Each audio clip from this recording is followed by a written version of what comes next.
கும்ப ராசி அல்லது கும்ப லக்னக்காரர்களுக்கு அதிகப்படியான பிரயாணங்கள் இருக்கும். என்னமோ கிணத்துல போட்ட கல் மாதிரியே இருந்த நிறைய விஷயங்கள், 1-2 விஷயங்கள் எல்லாமே ஒரே நேரத்தில் உங்களுக்கு நீங்கள் அதை அட்டன் பண்ணுற மாதிரி இருக்கும். அப்போ அடுத்தடுத்து நிறைய வேலைகள், அதற்கான நிறைய பிரயாணங்கள், நிறைய நேரம் செலவிடுறது, காலதாமதமான சாப்பாடு, நேரத்துக்கு தூக்கம் இல்லை அப்படிங்கிற மாதிரியான பல விஷயங்கள் இந்த வாரத்தில் இருக்கும்.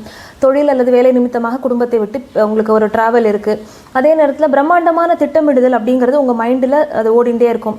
எப்பயுமே பெரிய பெரிய விஷயங்களை நீங்கள் ரொம்ப ஒரு லாங் டைம் எடுத்து பிளான் பண்ணி அதை எக்ஸிக்யூட் பண்ணுறதுங்கிறது தான் உங்களுடைய ஸ்டைலாக இருக்கும் கும்பராசி கும்ப லக்னக்காரர்களுக்கு. அது நீங்கள் எளிதில் அடுத்தவங்களுக்கு ரிவீல் பண்ணவே மாட்டீங்க, வெளிப்படுத்த மாட்டீங்க. அப்போ எடுத்த காரியங்கள் உங்களுடைய பிளானிங் சரியாக நடக்கிறதுனால எக்ஸிக்யூஷன் பார்ட் ரொம்ப அருமையாக இருக்கும். எடுத்த காரியம் எல்லாவற்றிலும் இந்த வாரம் வெற்றி உண்டு. ஆனால் கணவன் மனைவி உறவில் மட்டும் சில விஷயங்கள், அதாவது நீங்கள் சொல்கிற வார்த்தைகள்னாலேயோ இல்லை அவங்களுடைய பிஹேவியர் உங்களை இரிட்டேட் பண்ணுறதுனாலையோ நீங்கள் கொஞ்சம் ஒரு கொதிப்படைய நேரிடலாம். அதனால் என்ன விஷயமானாலும் அதை சுமூகமாக பேசி தீர்த்து கொள்வது அப்படிங்கிறது நல்லது. மனைவிக்கு கொஞ்சம் மருத்துவ செலவும் ஏற்படலாம். அதே நேரம் பூர்வீக வழியில் இருக்கக்கூடிய விஷயங்கள் எல்லாமே ரொம்ப ரொம்ப ஆதாயகரமாகவே இருக்கும். ஏதாவது பூர்வீக சொத்தெல்லாம் இருந்ததுன்னா அது பாகம் பிரித்து அதற்கு உங்களுக்கு கிடைக்க வேண்டிய பங்கு அப்படிங்கிறது உங்களுடைய கைக்கு வரக்கூடியதாக இருக்கும். அப்போ கொஞ்சம் தன வருமானம் உண்டு அப்படிங்கிறது நினைச்சு நீங்க சந்தோஷப்பட்டுக்கலாம்.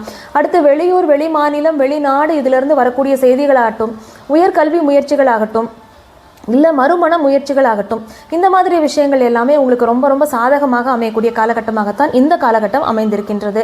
மற்றபடி நிறைய பேர் வேலைக்கு புதிதாக முயற்சி செய்து கொண்டிருக்கீங்க அப்படின்னா உங்களுக்கு ஈஸியாக வேலை ஒரு மாற்றம் ஏற்படக்கூடிய வாய்ப்புகளும் நிறைய இருக்குது. அது இடமாற்றமாகவும் இருக்கலாம், இல்லை உங்களுக்கு ஒரு டிரான்ஸ்ஃபர் மூலமாக உங்களை இருக்கிற கம்பெனிலேருந்து இன்னொரு இடத்துக்கு அனுப்பக்கூடிய ஒரு மாற்றமாகவும் அது இருக்கலாம்.